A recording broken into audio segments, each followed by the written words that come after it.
नमस्ते, मी आहे प्रगती. प्रगती किचन रेसिपीमध्ये तुमचं खूप खूप खूप स्वागत आहे. आज आपण इथे मातीच्या भांड्यामध्ये दही कसं विरजायचं ते तुम्हाला मी दाखवणार आहे. बघा, इथे मी मातीचं भांडं घेतलं आहे अशा प्रकारे.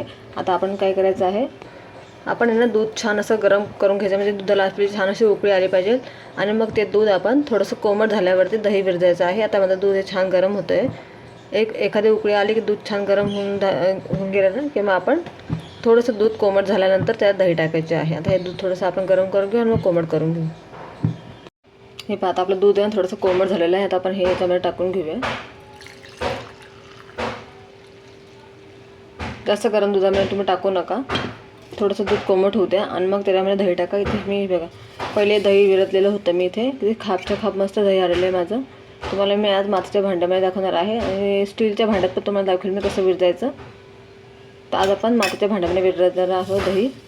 आता आपण दही घ्यायचं आहे असं वाटीमध्ये आणि त्याला छान असं फेटून घ्यायचं आहे. थोडंसं जास्त दही लागत नाही याला, थोडंसं तुम्ही दही लागेल तुम्हाला 1-2 चमचे. पण दहीला जास्त आंबट नका टाकू. थोडंसं मुळं दही असेल ना तर मग दही पण तुमची छान मुळेच जमते. आंबट टाकले की मग आंबट होते दही. आता आपण आहे ना त्याच्यामध्ये अगदी असं छान दही हे करून घ्यायचं आणि आपल्या भांड्यामध्ये आपण टाकायचं आहे. साईडला असं साईडला असं टाकून घ्यायचं आहे, चारी बाजूंना, चारी कोपऱ्याला. आणि ना तुम्ही दुधाला हलवू नका, असंच राहू द्या. मी हलवत नाही, कोणीकडे हलवतं. बस.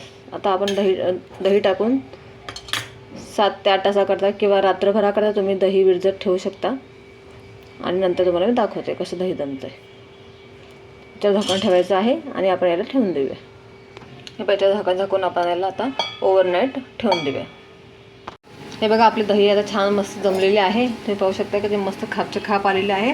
आता हिला ना आपण 10-15 मिनिटाकरता परत फ्रीजमध्ये ठेवूया सेट होण्याकरता. मग आपली ना छान मस्त दही अशी खापच्या खाप निघेल. तुम्ही असे पण खाऊ शकतात, पण फ्रीजमध्ये ठेवून ना अगदी छान होते ती. तुम्ही नक्की ठेवून बघा.